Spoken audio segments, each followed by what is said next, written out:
পক্ষের অবস্থান নিয়েছে।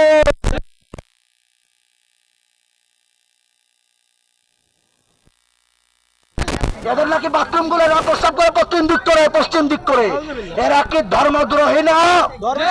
এরা শুধু দেশদ্রোহী না, এরা ধর্মদ্রোহী। বাংলাদেশে কোন ধর্মদ্রোহী চলবে?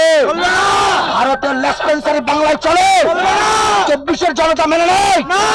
দিল্লি না ঢাকা, দিল্লি না ঢাকা, দিল্লি না ঢাকা। আপসটা সংগ্রাম, সংগ্রাম, দালালিরা রাজপথ, দালালিরা রাজপথ। আমার ভাইরা, এই প্রতিবাদ নামক দুর্ভিক্ষের শিকড়কে যদি রেখে দেওয়া হয়, আবার এরা আওয়ামী মুজিববাদকে আবার পুনর্বাসিত করবে। তখন দেখা যাবে এরা যেভাবে আমাদেরকে জঙ্গি নাটক সাজানোর চেষ্টা করেছিল, তখন এরা সত্যিকার অর্থে বিদেশিদের মনোযোগ আকর্ষণ করে আমাদের এই সাধারণ জনতাকে জঙ্গি নামে ট্যাগ লাগিয়ে দিতে।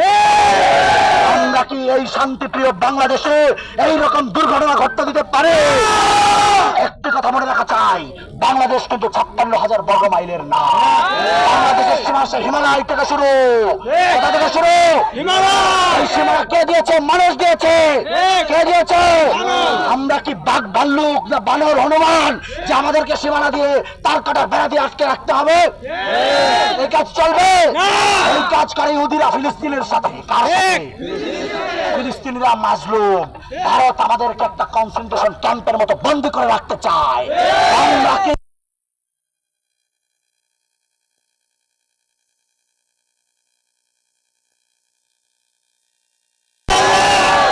আমরা কোন বানর হনুমানের জাত নারে পাগলা। তোরা হয়তো গরু ছাগলের জাত হতেও পারিস, তোরা তো গরুর মুখ খা।